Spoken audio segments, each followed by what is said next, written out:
November 24पासून 24 लोकांचे बळी घेतले आहेत वाघाने रामटेक देवलापार भागात. तरीही शासन व वन विभाग कारवाई करत आहे निष्काळजीपणा. माणसापेक्षा वाघ मोठा का? विजय कोकोडे यांनी दिले वन विभागाला निवेदन. वाघांवरती नियंत्रण करावे व निष्पाप लोकांचा बळी वाचवावा. हा प्रकार जनतेसमोर बघा ग्राफिन वटणी. आम्ही त्यांना पकडतो आहे, पण कुठल्याही पकडत नाही. आएक दिन हमल्यावर हमले होत आहेत. काही माऊलींचा जीव गेलेला आहे. आपण आज फॉरेस्ट ऑफिसला हेड ऑफिसला आलेले आहात. काय निवेदन दिलं आणि काय सांगाल गावाबद्दल? नमस्कार, मी विजय कोकोडे, ऑल इंडिया आदिवासी एम्प्लॉईज फेडरेशनचा जनरल सेक्रेटरी या पदावर मी काम करतो आहे. माझ्यासोबत ऑल इंडिया आदिवासी एम्प्लॉईज फेडरेशनचे केंद्रीय अध्यक्ष प्राध्यापक मधुकर भाऊ इके, माजी PSI दुर्योधनजी कोडापे, रमेशजी कुंबरे साहेब, श्रीकांतजी माळवी साहेब आणि काशीनाथजी कोकोडे, हे आम्ही सर्व लोक आणि इतरही लोक, आम्ही 25-30 लोक आज वन भवन इमारतीत, नवीन प्रशासकीय इमारतीत आम्ही या ठिकाणी मुख्य वन संरक्षक श्री लक्ष्मी मॅडमशी या संदर्भात ज्या काही धोका निर्माण झालेला आहे व्याघ्र प्रकल्पाच्या कोर झोनमध्ये, त्या संदर्भात सविस्तर आपल्याला ठोस उपाययोजना कसं करता येईल या संदर्भात आम्ही भेटायला गेलो होतो.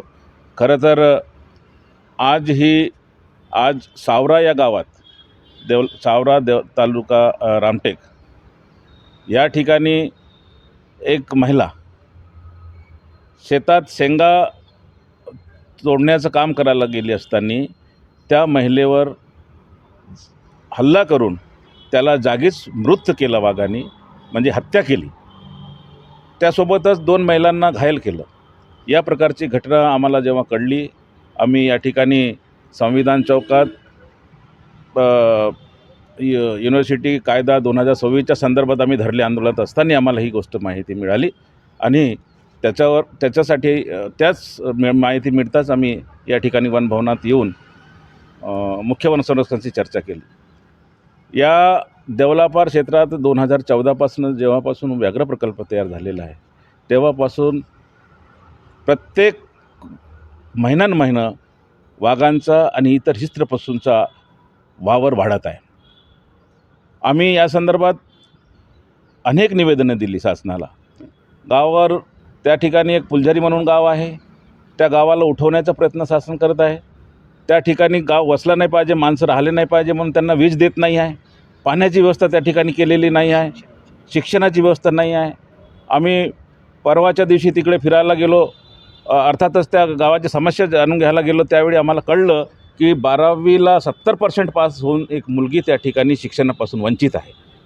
कारण काय तर त्यांना बसेसची व्यवस्था नाही आणि कुठल्याच प्रकारची व्यवस्था, म्हणजे सर्व व्यवस्थेपासून वंचित ठेवून त्या गावांना पुनर्वसित इकडे विस्थापन करण्याचं काम शासन त्या ठिकाणी करत आहे. आज या ठिकाणी आम्ही श्री लक्ष्मी मुख्य वन संरक्षक यांच्याशी चर्चा करत असताना आम्ही ठाम भूमिका मांडली की नोव्हेंबर 24पासून म्हणजे वर्षभरात 25 आणि 26, आता 26चा फेब्रुवारी महिना सुरू आहे, या महिन्यापर्यंत 24वी घटना आजची झालेली आहे मृत महिलेची. लोक शेतावर जायला धजत नाही. एकतर त्या ठिकाणी रोजगार नाही, अतिशय दुर्गम आणि डोंगराळ भाग आहे, आदिवासी समाज, व्यवस्था नाही आहे, रोजगाराची कुठली सोय नाही आहे. मग शेतीवर जे लोक उदरनिर्वाहासाठी अवलंबून आहेत त्यांनी शेती करण्यासाठी जेव्हा शेतात जातात तर या प्रकारचे जेव्हा हमले होतात त्यावेळी मात्र सर्व लोक आता एक सीमा ओलांडल्यासारखी वाटत आहे. कारण की आत्ताच एक अशोक उईके म्हणून महिन्याभराआधी एका माणसाचं मौदी या गावातील माणसाने वाघांच्या हल्ल्याने ते मृत पावले.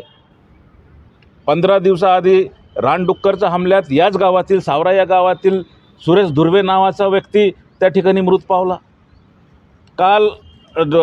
काल ते विष्णू उईके आणि गुरुदेव वाडिवे यांच्यावर वाघाने हल्ला केला. म्हणजे आठवड्याभरापासून डिपार्टमेंटला माहिती आहे की या ठिकाणी वाघाचा वावर आहे. सातत्याने ते आपल्या परिसरात फिरत आहे, शेतावर येत आहे. तरी देखील निर्धस्त असा या या शासनाने किंवा वन विभागानं या प्रकारच्या निष्काळजीपणा दाखवणं हे अत्यंत गंभीर आहे. माणसापेक्षा वाघ हे प्रिय झालेत का असं आम्हाला वाटायला लागलं आहे. म्हणून आम्ही या गोष्टीचा आता कुठेतरी अंत झालेला आहे. मग आता याच आम्ही असा निर्णय घेतला, गावावरून फोन आले लोकांचे की या मृत शरीराला उचलायचा की नाही इथून, जोपर्यंत या समस्यांवर ठोस उपाययोजना केले जात नाही तोपर्यंत आपण या मृत शरीराला याच ठिकाणी ठेवायचं, या प्रकारचा निर्णय घेण्यासाठी घ्यावा का या पद्धतीचं ते तिकडून भ्रमणध्वनीवरून आम्हाला विचारणं झालं. पण त्यासाठीच म्हणून आम्ही या ठिकाणी येऊन मुख्य वन संरक्षकाशी चर्चा केली. साहेब, हिवाळी अधिवेशनात नागपूरला सेशनमध्ये वन मंत्री यांनी बोलले होते की वाघांना आम्ही शहरात गावात येण्याऐवजी आम्ही त्यांना जंगलामध्ये खाद्य देऊ, गाय बकरीचं जे जेवण आहे ते देऊ, असा निर्णय झालेला होता. हा निर्णय चुकीचा होता की काय होता? नाही, खरं तर हे शासनाचा भूलतापा देण्याचा कार्यक्रम आहे. खरं तर आत्ता दिवशी आम्ही आत्ताच CCF मॅडमशी चर्चा केल्यानंतर लक्षात आला की आम्ही कितीतरी प्रस्ताव शासनाकडे DPTCLला पाठवतो. त्यांनी दिलं आम्हाला की याच्यासाठी आपल्याला ठोस उपाययोजना करण्यासाठी आम्हाला निधीची गरज आहे. हे प्रस्ताव त्यांनी आता आम्हाला दिलेला आहे की आम्ही मागितलेला आहे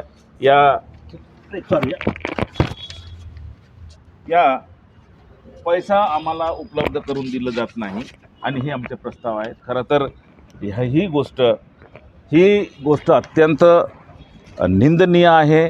किंवा या प्रकारच्या दुर्लक्ष शासन ज्यावेळी करते, करोडो रुपयात त्या प्रोजेक्टमधून कमवलं जातं आणि त्या ठिकाणी वास्तव्य करणाऱ्या माणसाला, त्याची जीवितांना अर्थातच मनुष्याला तिथे वाचवण्यासाठी कुठलीही उपाययोजना न करणे ही गोष्ट पटण्यासारखी नाही आहे.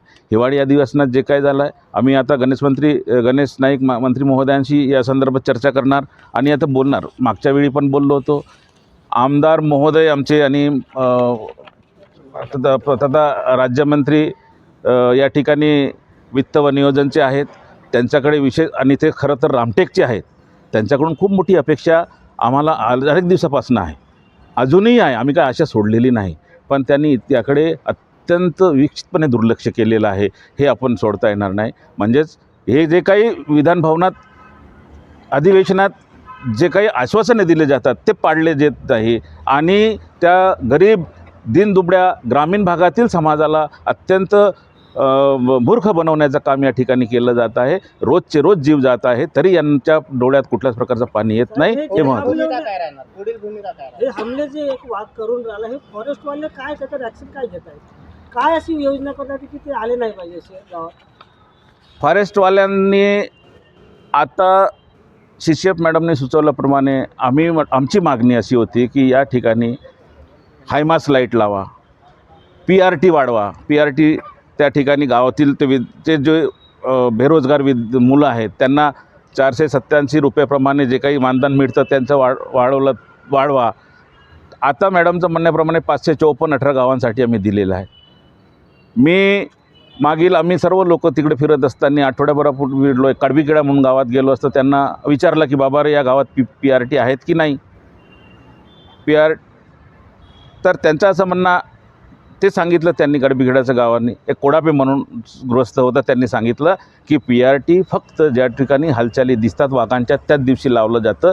कारण हे 2,500 रुपये महिन्याचं गव्हर्नमेंटला देणं हे परवडण्यासारखं नसल्यामुळे त्यांनी फक्त त्या दिवशी वावर दिसलं त्या दिवशी PRT लावता, म्हणजे त्या दिवशीच्या 487 रुपये देऊन मोकळे होतात. अर्थात हे पण लोक ह्या संदर्भात आता CCFशी विचारले असते, ते म्हणाले की आमच्याकडे बजेट नसल्यामुळे आम्ही या पद्धतीचं रेग्युलर PRT आम्ही ठेवलेलं नाही. एवढे मृत्यू आता झाले 24 लोकांचे वाघाच्या ज्या हमल्यामुळे, यांना काय मुआवजा वगैरे फॉरेस्टवाल्यांनी काही किती दिलं, काय दिलं, कसं करतात? जेव्हा मृत पावलं जाते किंवा वाघाचं हल्ल्याने खरं तर मर्डरच होते, अशा वेळी दवाखान्यात किंवा त्या ठिकाणी येऊन या महाराष्ट्र शासनाने 25 लाखाचं एक निधी तरतूद ठेवलेली आहे.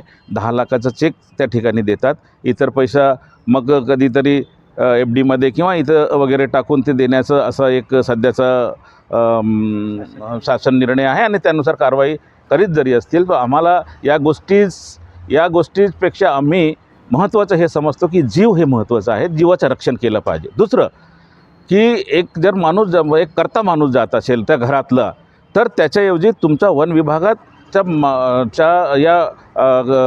या समस्यामुळे किंवा तुमच्याद्वारे निर्माण केलेल्या व्यवस्थेमुळे जर माणूस जात असेल तर त्या मृत माणसाच्या ठिकाणी वन विभागाने तिथलं कुठल्या तरी एक व्यक्ती, कुटुंबातील एक सदस्याला त्या ठिकाणी कायमस्वरूपीचं नोकरी दिली पाहिजे. या प्रकारची आमची एक मागणी आहे, जेणेकरून तो आपल्या कुटुंबाचा उदरनिर्वाह भविष्यात करेल. आता आपली समोरची भूमिका काय राहील? यानंतर आम्ही संपूर्ण समाज मागील आठवड्यात आम्ही सर्व गावांमध्ये ग्रामसभा घेतली.